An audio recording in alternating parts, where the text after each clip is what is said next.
Greetings, guys. Welcome back to my channel. My name is Monette, and this is my channel, Evolve with Monette. For those of you that are new here, I'm a professional intuitive empath, and today I'm going to be answering a follow-up question that I had that I thought was really good. The last video that I put up was me and my bestie talking about our relationship, the nature of it, how we got into it, everything from her beautiful proposal to the kind of courtship that we did. Yep, it was a platonic relationship, but all of those things happened. And they happened because my soul needed them to happen. They happened because it was our destiny for it to happen. They happened because it's good advice, too, to take if you can. And if you ever dissected any of your relationships, maybe it's something that you've noticed that you've done as well. But they happened, and I was really grateful.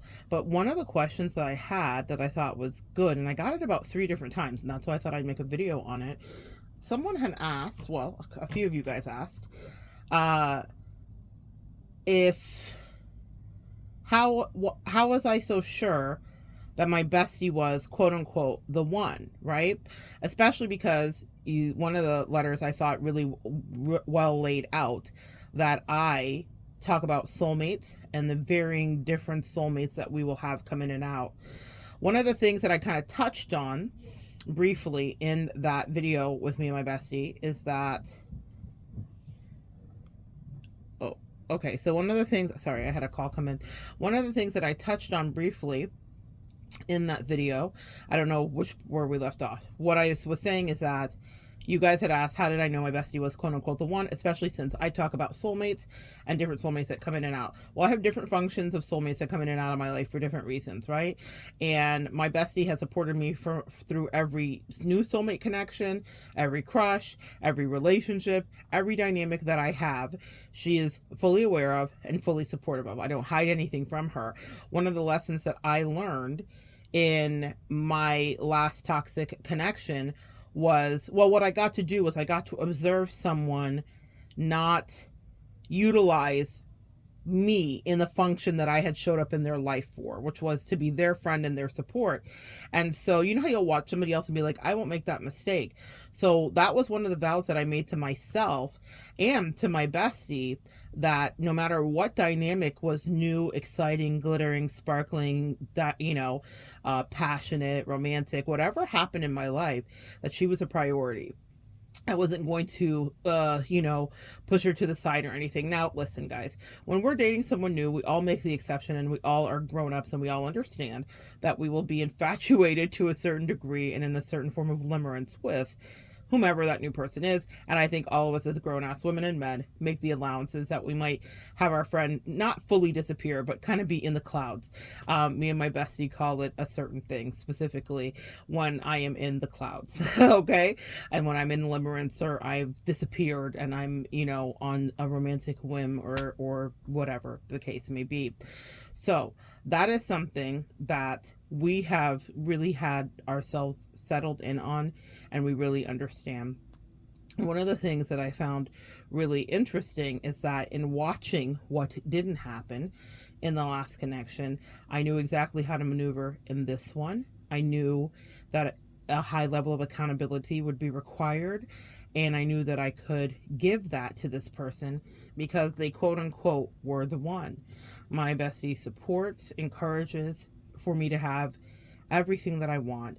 And the thing that she says to me that is so very sweet is, I want you to have someone who deserves you, or I want soulmates or people in your life that are worthy of you. And it's one of the most precious, kind, fair, I love a fair thing. It's one of the most precious, kind, fair things that anybody's ever said to me. I've never had anybody say anything like that to me and mean it without having some agenda. Okay? She knows what a value I am to her. I know what a value she is to me. We are unique in that we celebrate each other. If you heard us on the phone, you'd vomit. To this day, it's a love fest most of the time. But what I will tell you is that, and that's even if we're having moments like you guys heard us talk about candidly, our faux pas on each end. We each have had a moment in our friendship where we were, where we had to deal with it. We had to talk about it, and we had to kind of like make it work. So to answer your questions, guys, how did I know she was the one? well, she always knew my worth, and she knew it without having to test me. She also allowed me to indulge in those other relationships. And I say allowed, she's a grown up, I'm a grown up. She didn't give me permission, but she did not give me jealousy, cattiness, passive aggressive energy. She came with her heart in her hand and on her sleeve, and she had nothing but the best of support for me. Even if she had any other feelings that I could detect, because it's kind of what I do for a living, I could speak to it directly. She didn't deflect. She didn't lie to my face. She didn't gaslight me. She didn't act as though I was not picking up whatever I was picking up. And she thanked me even for honoring her in that space. The reason that I know this woman is the one, when she spoke in our video, she said, season, reason, or lifetime. We've all heard that before, but she could confidently look at me and say she's lifetime. It's because we have given each other more than anybody ever has. And I'm not saying this to like throw this in your face, but I need you to juxtapose it against whatever relationship you may be looking at. You have soulmates that will come into your life. She is a soulmate of mine as well.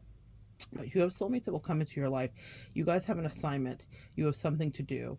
And you have an unspoken rules and things that you agree to. And sometimes they're actually spoken. I'm really good at this stage in my life in assessing if someone's supposed to be in my life, what the reason is, what the season is, what the purpose is, what the lesson is. And I know to the depths of the relationship that we should be getting into. Now, here's where free will applies to me and you. Someone could know that and they could see you. And a lot of us that have had the toxic twin flame journey can relate to someone looking in us in our eyes and being like, I get it, it's you, right? The difference between the people that looked me in my eyes and said that and gaslit me and my bestie is that her follow through is impeccable and she meant it. And she, they say, actions speak louder than words, that part. So, excuse me, she demonstrated to me that she was going to follow through and that she wasn't going to run if the mission, the soul lesson, or the assignment got hard for us to do, for us to connect, for us to stay. It takes a lot of work to do that. It was something I craved, was the ability to have the depth of conversation. And there have been times, so many times in my life, where I've had connections with people that were capable of going as deep as I go with my bestie, but they would run from it. It was scary for them, and that's okay. Everyone is not going to be where you are on any given day. Everyone is not supposed to be where you are. This is why we grow, and this is why soulmates come in to teach us lessons. But sometimes I look at someone and assess them and think they're brave enough to do what it is we're assigned to do, whatever that is. And they were not. They were not, and that's okay. Now, the reason I know she's the one is because she never ran away. She came to play, and she meant it, and she showed up. And when it got tough, she didn't run. She didn't shun me. She didn't passive aggressively gaslight me. She didn't lie to my face. She didn't play in my face. Y'all know how I feel about people playing in my face. And I received a compliment recently from one of you, hey girl, hey, who said something really sweet. Like, I started watching your videos and she said, I started watching your videos and you seemed really bubbly and sweet and, approachable. And she said something to the effect of, and forgive me if I'm misquoting, I didn't realize how formidable you were and that you were not to be messed with until I started to really get to know you and your content as I maybe lowered my own mask and started to be more of my real self, or as some of these lessons set in with all these varying soulmates. So I took that and I really received that, and I appreciate that compliment because I like that someone perceives me as someone with boundaries, because I have them. And in any soulmate connection, you will have to have them too. The soulmate that's assigned to you needs to have some. You need to have some as well, whether it's romantic or platonic. It's not the wild, wild west. Everybody gets to push back. There are times with my bestie where she has definitely pushed back and been like, hey, blah, blah, blah, blah, blah. And I've been like, okay. And similar, same, reverse it, flip it and reverse it. So what I want you to understand is that it's not automatic that someone is going to sign up in cursive and do the assignment, and it takes a lot of work, and sometimes people will run away from it, even if it's not your toxic twin flame. A regular old run-of-the-mill soulmate could run away from whatever you were assigned to do. I've had people sent in for me that were sent in with a specific set of skills. You know how that movie with Liam Neeson, he's like, I have a certain set of skills. My angels love me so much, and your angels love you so much, that they'll send people in that are like tailor made for what your needs are. But then they get scared, or they don't feel like they are. That, you know, here's the funny thing, and it has never failed me. Now you guys comment below or write me a private letter if you'd like. But it has never failed that I have assessed someone to be something in my life, known exactly what purpose that they should serve, know exactly why they were sent in. Then they maybe get scared, they don't want to do it, they are peer pressured by society, people around them, their own insecurities, maybe they're being a shallow Hal and being superficial, because again, soulmates can be romantic and platonic. So I've had rejections on the romantic side and the friendship side. I've had them in every direction, up and down, for every reason that you can imagine that a person that looks like me would have rejections. Also, a person that is spiritual like me would have rejection. So it's not just all about physicality. But I have never been wrong about my soulmate assignments. That doesn't mean I've never been wrong about other things, but I have not been wrong about the purpose that they were sent in for.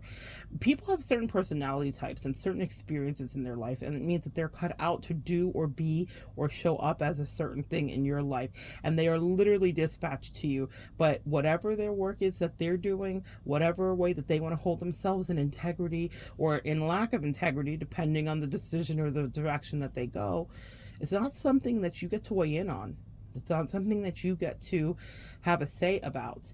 Free will is free will. They can say yes or no, but when I say I have not been wrong, and I'm going to tell you why I say so, every single soulmate that I had identified as being here to serve a purpose in my life for this way, and I would be reflectively serving a purpose in their life for that way, that shunned me or that didn't want to sign the waiver, the spiritual waiver, the figurative waiver, that didn't want to do the assignment with me, would come back later and be like, why didn't you pick me like you've picked your bestie? Now, maybe they wouldn't say that specifically about her, but I have heard that, okay? And I'm like, well, there was a time in my life when I was so freaking gung-ho about you. You were the only thing that I wanted to focus on and the only friend that I wanted to do. I don't mean like do like that, but yeah, some of them too. A couple friends that I wanted to do. But you were the only person that I was focused on. You were like, to have a soulmate energy come in your life, and for me specifically, I can only speak as Leo sun that I am. When I focus my energy on someone, you know, just like you know that the sun is shining on you, that glow, the warmth, you feel it. I love the sun. I take cat naps, you know. My husband kind of, it's one of his funny little favorite things. I will literally stretch out on the couch and like look for the sun in the house, or be outside, or take in the last minutes of sun inside if I'm in a certain place in my bedroom. But my point is this: we know when the sun hits. We know when we're feeling its rays. We know when we are under its bliss. We know. And so even if you're not a Leo, you know what that is, to have someone focus their energy directionally on you. We've all fallen in love. We've all fallen in limerence. We've all fallen in infatuation, even if it's just friendly, right? And platonic, just like your new favorite person. And you're talking all the time and you're texting all the time and everything is beautiful. Because I have my chart set up, being ruled by the 5th house of romance and magic, and I just traffic in it, okay? It just is what it is, and it may sound crazy, but it's really good for you to know what your strong suit is, okay? And so I know how to make magic, whether it's a friendship, or whether it's a romance, or it's a limerence, or it's a soulmate assignment, or whatever. So there is no one that I haven't had come into my life that I haven't fixated on. Maybe not even fully healthy, right? This is pre-healthy, trying to heal some of the people pleasing, trying to address some of the codependencies. So can you imagine the way that I would have fixated on someone? They may have even felt smothered. So I have to take full responsibility for them being like, I don't think this is for me, because it could be too much. But here's the thing about someone that's assigned for you: it'll never be too much for them. So when people spin the block later and it has never failed, and they're like, yo, how come you don't feel the same way about me? Or how come you're giving all this attention to this person? And I'm like, well, what happened when I was giving all that attention to you? Because I was. It has never failed that there has not been someone that's been soulmate assigned to me that I didn't give all of my attention to, and then they would choose someone else over me. They would choose anybody else over me. They would choose people they just met over me. They would choose people that they had only met a year before over me. They would choose their boyfriend that was a loser that we both know they were going to break up with over me, which is fine. I never get in the mix when it comes down to spouses and partners and such, right? That's a kind of a tricky, touchy subject. But I have literally known, unfortunately, hazard of the job, that people's relationships weren't going to work and they were picking people over me. And these people aren't in their lives anymore, but I am. Or I could see when a new friendship dynamic would come in and they would be tested. Because of the line of work I'm in, because of the mother that I had who was a Gemini, I am well studied at riddles and I pay a lot of attention at patterns, okay? Because I have to in order to figure out some of the stuff going on in your life and my own, for sure. So I can see they don't know. Every soulmate that I have, I don't tell them the full story. Now, some new ones that come in that are privy to this channel might get a different education in a different way. But a lot of these past people, for sure, did not understand that I was watching patterns that I had had happen with other soulmates. And that there was always going to be a triangulated pattern. And always a person, if I was happy with someone, that was going to come in, that was dispatched from another lifetime and old karma and yada, yada, yada, right? Again and again and again. And they were being tested. So later they would miss me so deeply, or want to have the level of closeness and access that they once shared with me, when I immediately knew who they were and wanted to be only in their face and only in their space and only taking up time and sharing energy. But they shunned me for whatever the reason is. This is a test of the emergency broadcasting empathetic systems. When someone comes into your life, you will be tested to see will you choose them without caveats, without having to read the fine print, without having to see if the other person's going to be a better fit. In life, you get choices. And I choose people completely.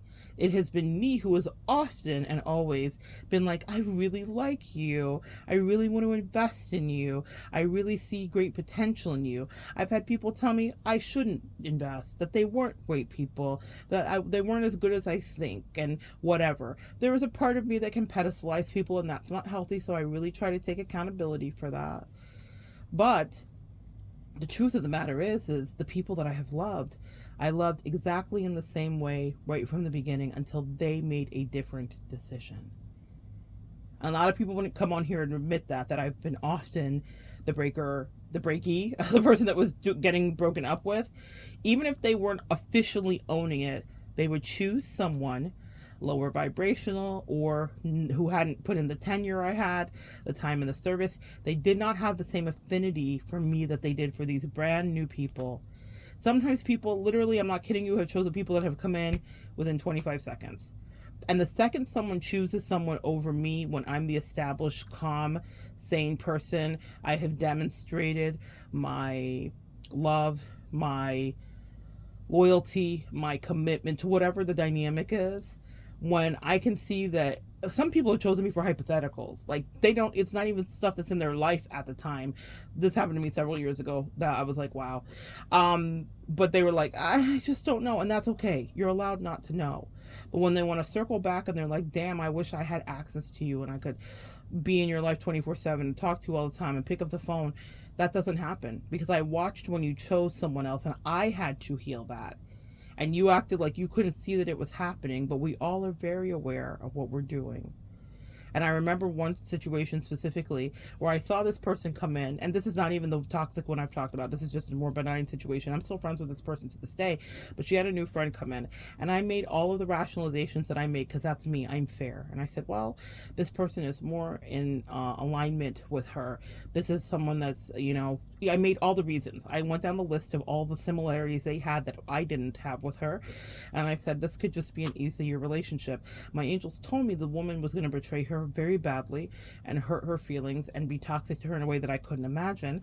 And I thought, really? I couldn't imagine it because, these women were of a certain age and I just thought there's no way that's going to go down that way. Well, it went down exactly that way, but not before the friend that I had put in tenure with, that I loved, that I had served my time with, that I had wanted to be just friends with her right away. And I remember her kind of curbing me right from the beginning and being like, whoa, maybe thinking it was too much and it was too intense, and okay, fair. And that was a strictly platonic relationship. Okay. And so it wasn't like I was just, doing the most, because when I love a friend, even a friend, I am me. And now I get to be me unapologetically. I don't have to apologize for my bestie for loving on her or sending her a couple dozen roses that she mentioned in the thing or doing anything like that. I don't have to apologize for being lavish in the way that I like to love. When I get pushback from people about the way I love, I realize that you are not my tribe or my person. If you don't want to be loved like that, that's okay. I'll take that love to somebody who does want to be loved in a certain kind of way. Because I'm dispatched. If I'm sent into someone's life, it's probably because you have a deficit in an area that I can fill, or I have a deficit in an area you can fill. But what I've had is people that want to extract what I can give, but not give me what they're supposed to be giving because just whatever their reasons are, whether they're articulated or not. And in that situation, with that dynamic, my feelings were hurt and I was sad for a few months. And I just was like, well, this has to go the way it goes. And I watched her have what seemed like a glittering friendship, and she was just infatuated in the way that we will be with the new friend. And she was telling me all of the magical things that the friend did, and she was an artist like her, and this and that, and her brushes with celebrity and glitterati and all of that stuff from yesteryear. And I was delighted for her. That's one thing I won't be, as a hater. If you feel like you have a better fit, I always advise people make it work with them. I did it with the toxic relationship, and I've done it with more benign, lesser situations as well. But it happens all the time. And then people miss me, and they come back and they tell me, and then they sometimes even tell me how they were not treated well by the person they chose over me. Now, I could see it coming a mile away, but in that one, it was really horrific, and I was disappointed. But one of the conversations that that friend and I had in a circular motion was about other limerances, other soulmates that came in that I would be lit up by. And she'd be like, did you ever feel this way about me? And I was like, I absolutely did. I showed you, and I told you while you were dating the guy that I was like, that's not going to work. I told you, and I showed you, and I showed up for you in every way. But there were so many instances in that relationship dynamic where she chose to please other people, because that's part of our life experience, right? I was people pleasy too, so I get it. I wasn't judging her harshly. I didn't shun her from my friendship, but I remember her like taking her boyfriend to like some spiritual retreat that he could have given one damn about. They're not together, whatever the case may be. She's with a beautiful partner now that I absolutely adore, and that's her life partner. But that was a moment. There were so many little choices that I was like, girl, what's happening? And in those moments, she made the choices that were right for her. It's only then later people double back and they're like, oh, did you ever love me this deeply? Absolutely, I did. 1000%. As infatuated or as in limerence or as focused as you think I am on this next person, I felt that for you. But people pushed me away because that was their choice to do.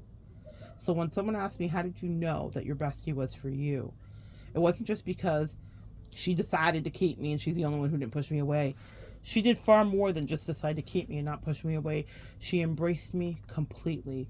She didn't need to be held up and try out 3 to 5 different friends and then come back and be like, oh, no, you should be my bestie. She was like, you're it.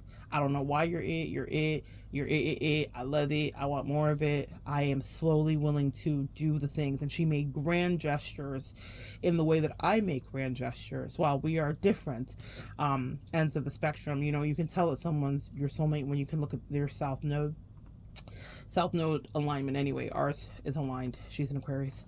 I am a Leo. So we end up being polarized on the opposite end of the spectrum. That's one of the many ways to tell about a soulmate. But guys, if you study astrology, that's one of the ways. But here's the thing. She chose me. She chose me out loud. She chose me unapologetically. She chose me in the face of adversity. She chose me while I was a hot damn mess. She chose me with grand gestures. She loved me. She wasn't embarrassed by me. Where other people would have been, like, even when we were doing our videos, she surprises me all the time. And she talked about courting me. That's not a word that she and I have ever out loud spoke. Like, you can almost see my surprise when I heard her say it. But it was exactly what happened. Now, with the ex, I remember taking her in front of my favorite professor And my professor is gay as well and has a beautiful family and wife and kids and all the stuff. And so I'm in front of Chef Deb and I take this ex of mine over and I'm talking about the fact that we did, because they're like, how do you guys know each other? And I was telling the story, our origin story of how we had dated for a while and then became friends and besties and whatever. This is not my bestie currently. This is my bestie currently is completely straight and we have a platonic relationship, but this was an ex of mine that I dated, that I was friends with, all the things, right? So I take her to this favorite person who was like an idol of mine, okay, and just lauded and just pedestalized in her own way. And instead of just being sweet about it or whatever, she tried to diminish the time frame that we were together, which was not the truth. And it was like tinges of her being embarrassed by me when I'm the best thing that's ever happened in her life. And I mean that. I'm not saying that to be conceited. She told me so. I was there for whatever many years, though she could yeet me away easily because, you know, sometimes you take things for granted. But I will never forget feeling that heat of embarrassment searing down my face as she had no reason to be so distasteful and rude in front of someone that she knew I idolized. But she chose to because she wanted to distance herself from the truth of our relationship as if I were the thing to be embarrassed by. Oh, how those tables flip. Wow. Well, if you keep living, God will have a laugh. And the laugh is not on my behalf, it is certainly on hers. So I remember that. I remember her being embarrassed by me. And that embarrassment that I didn't really want to be aware of, I was in denial of, certainly played out in many other ways as the relationship came to its demise. She was afraid of what I looked like to her community's eyes. And can I say emphatically and absolutely, fuck her racist, low vibrational community. I don't give a single damn what they think about me, but she cared a lot, ironically, what people thought about her. And so that was her choice. She can miss me all day and all night. But what she couldn't do was ever get right and make a choice about me when it mattered. So you'll be tested in your connections, and you will not know that you're being tested. And I have soulmate connections come in and out, and there's new people that freaking light my senses up all the time. New people that come in and out, and I'm like, what do I do with this one? How do I handle this? What responsibility has been given to me? And are they going to see what I am supposed to be to them? And sometimes people miss it. All the freaking time, guys. That's why I'm like, don't take for granted your relationships that do solidify. Because the only person, God bless America, in my entire life, and I know that may sound crazy because I have clients that are kind and communicate with me and I build relationships with after years. Y'all saw Miss Mona in that video, Dr. Mona Jones. We worked together for 4 or 5 years before I would ever meet her. So nothing for me is instantaneous.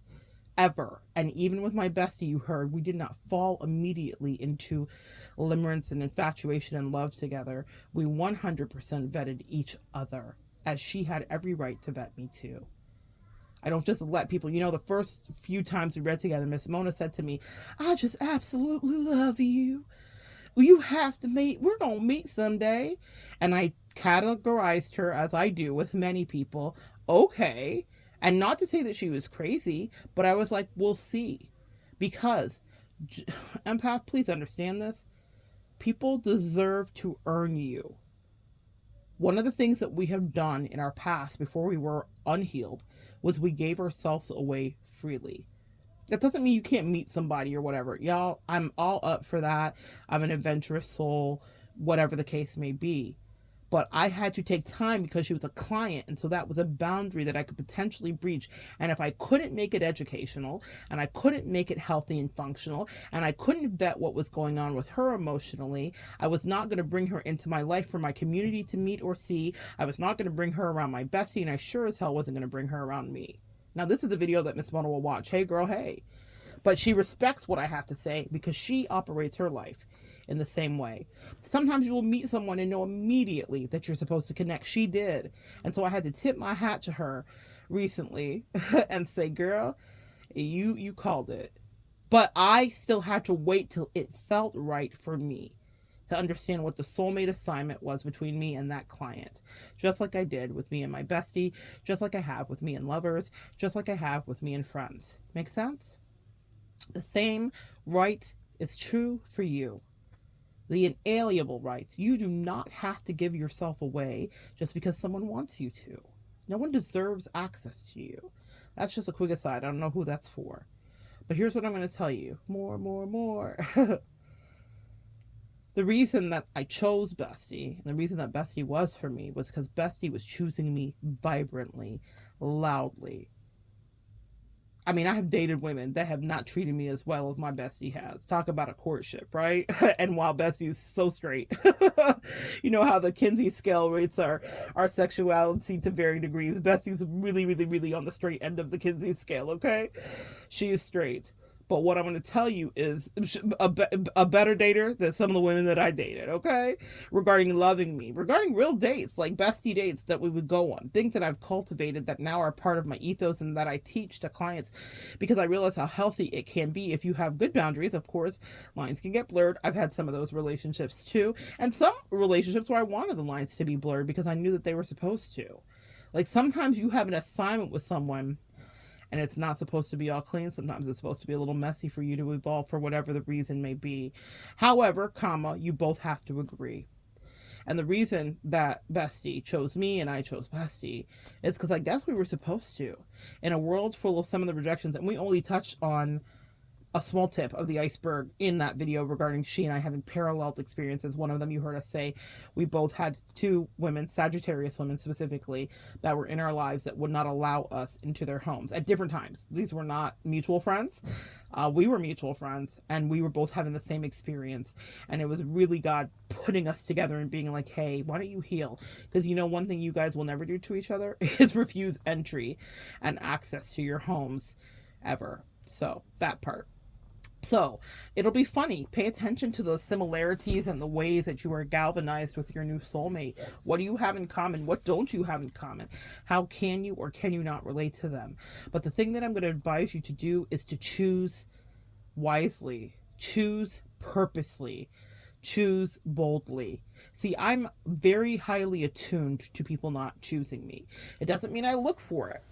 It doesn't mean I expect it, but it means that because it's a trigger, I am aware of it. And it could come down to something as simple.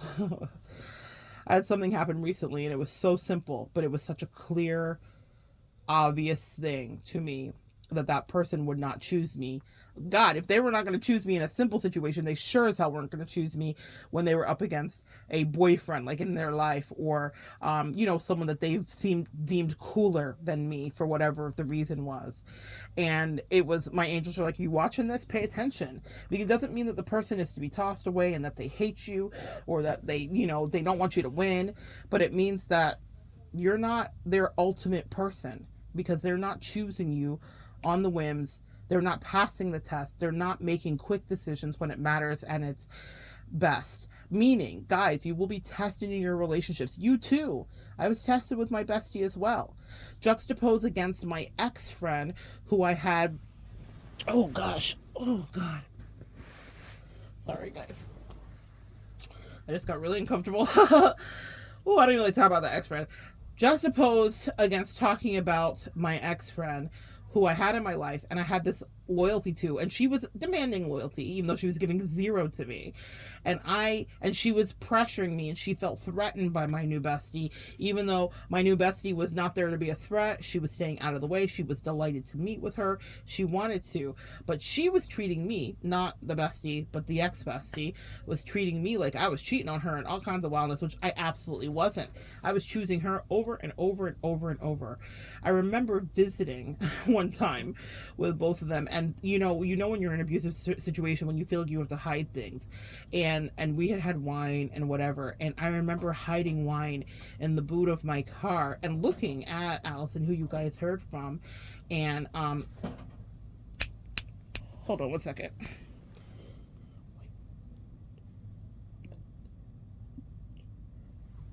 Sorry, guys. Just a few more minutes here and we'll be wrapping up. So I remember hiding wine in the boot of my car because I didn't want my old bestie to be triggered by my new. Like, that's how much I will go out of my way to not triangulate you or not put someone that I love, even if there's multiple people in the position. I remember having an old friend, or a friend that I still had to this day, as I was in the limerence with my new bestie, say to me, you know, I don't, like, I was just, you know, when you really care about someone, or you're in love, or you're infatuated, or they're new, platonic or otherwise, you know, you just talk about them, right? And so in a good way, you're just like, oh, and then me and da da da da this and da da da da da da da da da. Well, I got like a multi-trangulated lesson, if you will. And what I will tell you is this: the friend said to me, and I loved her for it, she said, you know, I don't always want to hear about the new bestie because it makes me feel kind of crappy because we're spending time together. And I was like, I didn't realize I was doing that. I apologized and I never did it again. But here's the triangulation of it. My old bestie was having new limerances too, and she was purposely throwing in my face her new person to hurt my feelings and all that stuff.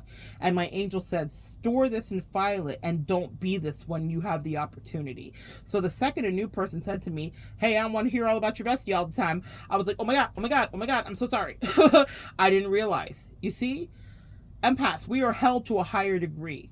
I couldn't be a shitbag just because I was like, oh, but she's so wonderful and she chooses me all the time. It's true. The proof is in the pudding. You know, the relationship was going to do what it was going to do. But it was hurting someone else's feelings, and that's nothing I ever want to do. I always want to focus on the person that's in front of me and make them feel loved because they love me too. You know, fair is fair. And I felt terrible. And I was so grateful that my friend used her throat chakra and spoke up and didn't let me get carried away on the wings of my love and limerence with my new bestie. Because I was able to spend time with that friend. Okay, just a quick aside. I don't know who needs to hear that as well. Be kind to the people that you're with and focus your time and attention on them when you are with them. Yes, as besties, you know, that's one thing. I don't know. When I say my bestie was made for me, like tailor-made, I have people that come in and out of my life all the time. My bestie's life she has people that come in and out of her life too. She is a leader, so she's dealing with all kinds of people, as well as you guys kind of heard a little bit of her life. I love when she said, I love my life, I love my job. She's a badass boss. I'm so proud of her. But what I will tell you is that you have to have a strong stomach to be a friend with someone that does the work that I do. Because if jealousy is your innate default, this relationship isn't going to work for you. And my bestie, even if she had to fight her own jealousies, it's not anything that I've known about, but she is able to understand that I'm never pushing her out or pushing her away because I have a new soulmate with whom I want to play, or that it's come in or sent in for lessons, because she understands what the work is that I do, which is that people are sent in for lessons for me, but they're sent in for lessons for you too. My lessons play out here, right? In a real way. I write about things, I document things, I'm paying attention to human nature. She knows that it is par for the course for me to have new people come in and out. Old ex-bestie was not built for that. She was highly codependent, highly territorial, but not in a good way. I always say I've never had people be jealous of me in the way that was sexy. It was always in the most debilitating, crippling ways that I didn't even realize was happening till it was over. Like, oh, you were jealous? Like, I'm so oblivious to it as it's happening. I just don't ever, it's never sexy or good or fun or juicy. It's just a hot damn mess of meanness. And I'm like, that shit hurt my feelings. Like, I didn't feel loved or territorialized. And the funny thing is with Bestie, if jealousies are there, here's what comes out of her real mouth and words to me is, I love you. You're my person. I care about you. I'm not going anywhere. She is quote unquote territorial over me in a way that is really healthy and really clear, and it's allowed to be reciprocated. I was supposed to have all those feelings for my ex toxic person, and she certainly had them for me, but I had to pretend that I wasn't allowed to have them. Like, it was the weirdest. She was so controlling in a way that I can't even to this day wrap my head around still. So what I will tell you is that I wanted a relationship where someone loved me out loud and chose me at will and wasn't so easily swayed because someone looked at me and decided, like, what's up with Monette? She's weird. That happened so many times in my life. So many triangulated dynamics that were deeply triggering to me in ways that I could never even explain on here. That caused me so much emotional strife. And people would do it to me repeatedly. So I pay attention to who chooses me. And I pay attention to who triangulates me. And I pay attention for who chooses me for a hypothetical or a person they met 4 seconds ago. I pay attention. It doesn't mean that everybody has to be treated like trash and thrown out and has to go, but it means I know where to place you because you won't choose me first, and that's something I need to know. And the irony is in every one of those situations, there's someone that I was choosing and putting a lot of time and attention into repeatedly throughout the years. From high school up until this day, I've had situations play out in that exact same way. So when someone says, how did you know it was your bestie? How could I not know it was her? Because she's the only one who has reciprocated to me the kindness, the love, and the worth that I've reciprocated to her. She didn't need 75 choices. And here's the thing, that doesn't mean that we haven't had our challenges. Yeah? But what it means is that even in the challenges, I was able to say, hey, this hurts my feelings. You heard us talk about it in the last video. And she was like, okay, I see your point, and I'm going to adjust. That was never my situation. And here are my boundaries. Even in a conversation where I said my feelings were hurt, she still was able to counter with her boundaries, and it was fully welcomed. And I was able to counter with mine, and it was fully welcomed. You have to have, she said it so brilliantly, you have to have someone who's willing to do the work with you. I have tried to have that depth of connection with many people. I have tried to address floating apart or separations or triangulations as they were happening. I have tried to intercept disasters in the moment, only for someone to like want a Monday morning quarterback it with me after and be like, oh, well, maybe we should have. And I'm like, yeah, I was trying to have that happen before we got to this part. The reason that she's lauded so much is because she does the hard work while it's happening, instead of running away and acting crazy or being in denial or gaslighting me or lying or playing in my face, which I've had too many people do. It's the thing about it is that so many people have done it. It makes me a little bit cynical because I watch people do it to me all the time, and I'm like, okay, so here we are again. They don't realize that I'm so used to it that I literally can predict what they're going to say, not because I'm so magically psychic, but because I'm so used to the playbook. I'm so used to the games that people play. Unfortunately, but they're not games. Even with my bestie, y'all, we still have duality. We have duplicity. We are human. She doesn't know everything about me. I don't know everything about her. But for the most part, even if like something is not known to each other, our angels will reveal it to us, and I'll be like, okay, I see you, bestie. And she'll be like, I see you, bestie. And then we come together and be like, you know, I saw you, right? And she'll be like, you know, I saw you, right? And I was watching and I was waiting. I love it. I love deep relationships. People say all the time they want them. They don't mean it. I mean, I've had people for all my life pray for someone like you. I did pray for someone like her. There are people that come into my life that I think I prayed for too, and then they quickly show me that I did not, because I don't like all the shenanigans. Yeah.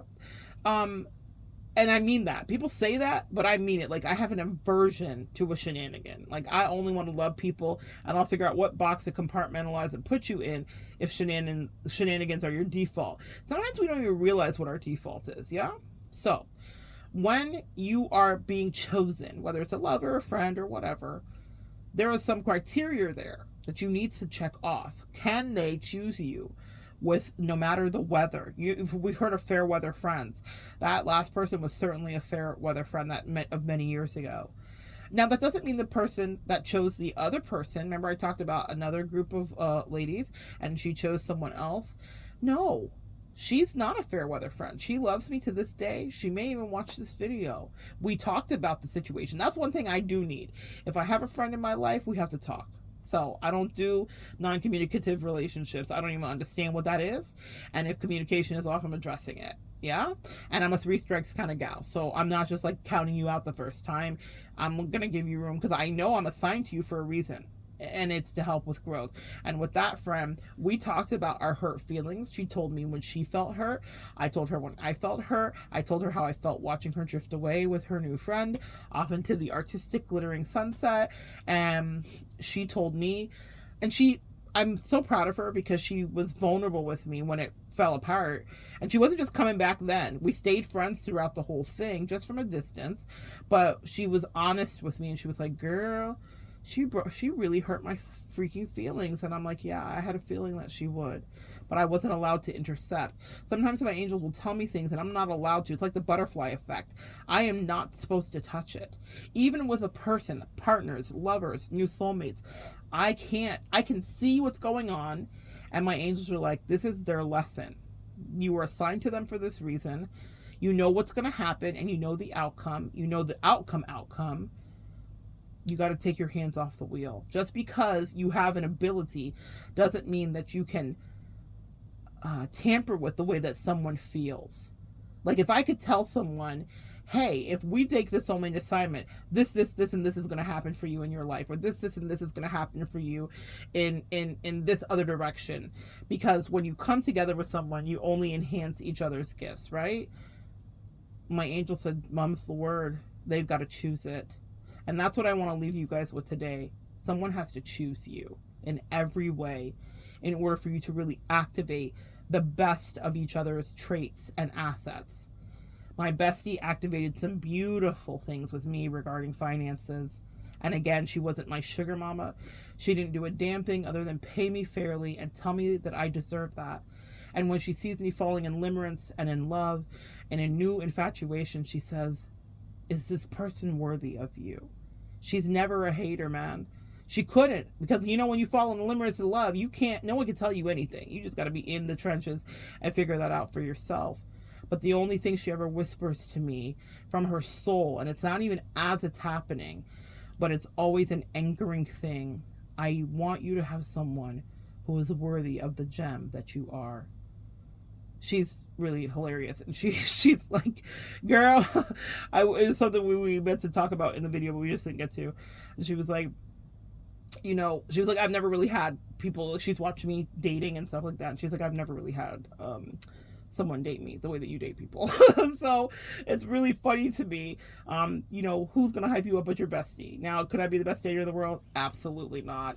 But does my bestie think very highly of me in that regard? She's like, girl, I'm straight, but if I wasn't, it would be it would be on site, were we not to have the lives that we have and the partners and all the things. But it's because she sees the way that I love people, and I love the response back to that, which is, you deserve someone who loves you and is worthy of you. It is reciprocal and all of the things that you deserve, because I know what you give. And it's not just what I give. I'm not talking about a date or a dinner. I'm talking about, I give energy. Yeah, I'm a life changer, just like you guys are that are listening to me. You know exactly what I'm talking about. You came into somebody's life that was dusty, you done upgraded them, or maybe they weren't dusty. Maybe they had incredible potential that they hadn't seen, and you polished that off, and you're like, here, now you gleam. I've had people do that to me. She did it to me. We do that for each other, guys. And in her gifts that she has plenty, I'm able to dust and shine it up and be like, see, you've always been magical, bestie. That's what somebody that you really love should have going on in your life, whether it's a lover, a friend, or whatever. I'm grateful for her because she is patient, and she knows that I prioritize her, and she allows me the space to explore and have other connections, and she knows that I will never treat her like anything less, but only more. With every new soulmate connection I have, I respect her more, because she has to weather the storm with me in those. She has to figure out all of the nuances, and is this going to be a go? Is this good? Do we keep this? Do we discard it? And she goes through all those ups and downs with me without judging me. God bless her. Has rescued me sometimes, come across the country to freaking rescue me, God bless her, and held my energy when I've been sad and felt rejected and felt bad. God bless her. It takes a strong stomach to do that. Not everyone can. So when people spin the block and they're like, but did you ever love me this way? I absolutely did. But it was not something you were going to reciprocate. So God moved you out of the way so that they could get me to someone that was going to play the same love, friendship, connection, and communication game that I love to play, and not in a negative way. She's in the trenches with me, communicatively. Even if I'm upset, there's nothing we're not going to talk about. It's the best connection I've ever had. I'm always seeking to replicate it, right? Not replace. Meaning, I'm always seeking other people that can go that deep. It's rare. It is so rare. So when you find a friend like that, it's a friend you keep. People think they want that. They're not ready for it. People say they're into it. They're not. People say they want to go deep. They don't. Because it threatens whatever their ego structure is. And that's okay. We all have an ego structure that gets threatened. We all don't want to come out to play. Sometimes we want to regress back into ourselves. I don't hold that against people because we're at different stages in our growth. But damn it, when you find someone that wants to grow like you and that wants to get in the trenches with you, hold on to them so tightly. It is the best thing that you can do. It's the best thing. She's the best thing that's ever happened to me. But it's work. It wasn't just limerence and infatuation and all the things that happen when you have a new bestie. We worked.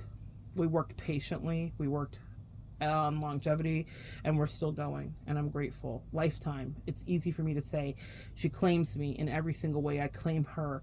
And so if you want to transfer that over to romantic relationships, someone needs to be able to claim you. They need to be able to look at you and say, I'm in here with you. Whenever I begin a new soulmate connection, I lead with all of my words. My bestie can attest to it. I say everything. I say everything I mean.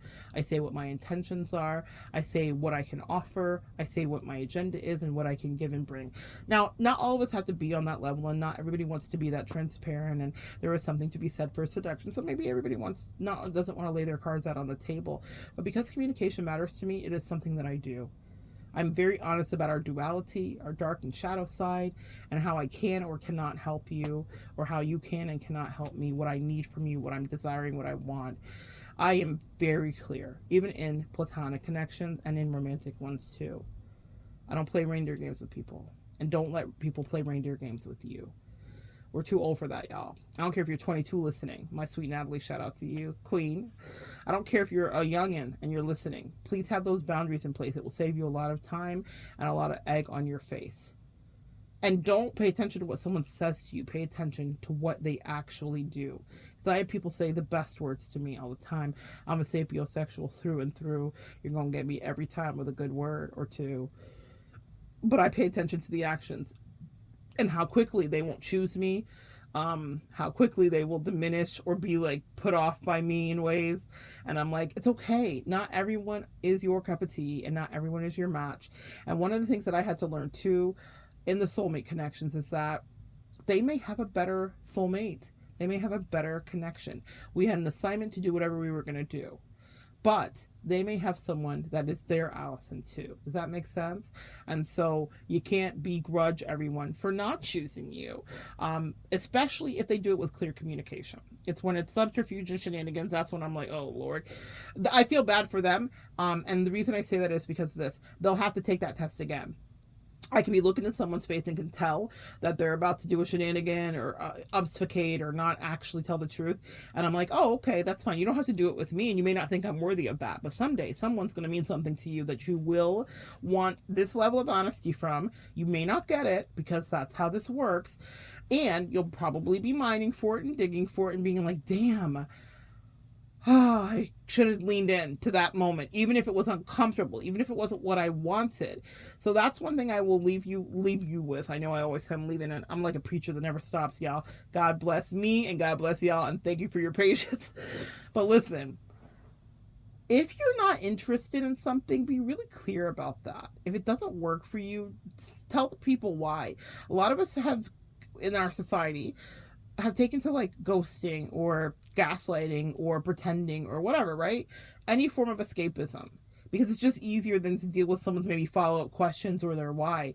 But I promise you, the payoff is so enormous when you stand in the trenches with somebody and you're like, this is why I can't do this with you, or this is why I'm not attracted to you, or this is why I'm not interested, or this is why you feel like it's unrequited or unreciprocated.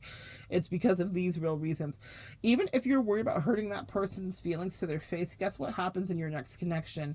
It gets handled with grace. And maybe someone's not as into you next time, and you then get treated with dignity and humanity, or maybe they are, and the communication is clear because you did a good karmic investment in making it clear with someone that it wasn't supposed to go that way with.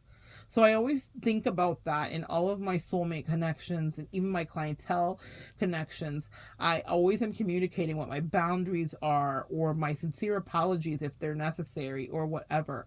And people may take umbrage with that. I've had a lot of people feel a way about my way of being in the world, and that's okay. I am the one with my own internal moral compass, and I behave a way for a reason. Whether it makes someone uncomfortable or like that's weak or it's too much, that's fair. and that's their own fair assessment. But I'm the one who has to live in my life and in my body and in my new connections. And I treat people well inside of the connections. And when I say well, I communicate my truth. So even if you're like, well, I don't feel like I was so nice, or that could hurt their feelings, it's possible. I don't go out to be abusive. I don't think you should either. We are empaths. We are held to a higher standard. But what I will tell you is I am honest about how I feel, about my apprehensions, about my yeses, and about my nos. Because who amongst us has not wanted clarity? And then that was not the way that the person that was assigned to us chose to go. Whether it was a lover, friend, soulmate, whatever, a co-worker, a family member, whatever your dynamic was, how many of us have looked at people and known that they were lying right to our face? And we're like, damn, I wish they wouldn't have done that. So when you have the opportunity not to lie to someone's face, don't do it. Very much golden rule it. Do unto others as you would have them do unto you, because someone will do it to you too. Good or bad, whatever you left that last person with, you will have to clean up with. You know, I remember thinking in that toxic relationship when my ex was committed to confusion and no communication and stonewalling me. And I remember watching her behavior, and I thought, very soon you're going to want clarity from your sweet Lindsay, the person that she was very infatuated with. Very soon you're going to want to not feel played with and toyed with. And I knew that I was her test. The way she was treating me dismissively, the way she was trying to discard me, all of the things, right? I knew that she would have that immediately with someone that she was completely invested into. All of the things that I taught her about being humane and kind and giving and loving, she never felt like it was good to reciprocate that to me. And I can't be in bitterness about it. Y'all, I had my bitter days. Trust me. I realized it's exactly how that was supposed to go. It was exactly how it was supposed to be. But she would want that from Lindsay later. She would want clarity, and she would want fairness, and she would want all of my sweetness that she thought was too cloying and overwhelming and smothering or whatever. She never said those words. These are just my interpretations. But whatever she thought of me and my weaknesses, she did think I was too people pleasing. That was definitely something she said. Ironically, she's probably the biggest people pleaser I ever saw. However, she would want that. But I knew that she was failing the test. I remember watching her fail the test with me and being mean. One of the meanest people that I've ever encountered in my life. I've been in cults. She takes the cake. And so I remember watching her be cruel to me. And I thought, wow, you'll want that from somebody. So think about that. The next time you want to bow out and get out of something and be like, I don't even want to deal with this, so I'm just going to gaslight, I'm going to lie. I guarantee you there'll be someone with whom you are absolutely into, in love with, in limerence with, platonic or otherwise, and you're going to want them to look into your eyes and tell you a truth. And I want you to think about the last person that it was difficult with. What did you do? Because you will be paid that back. Sometimes I want to say people as they're trying me and playing in my face, and I can't do anything. Butterfly effect. I just have to let them exercise their free will.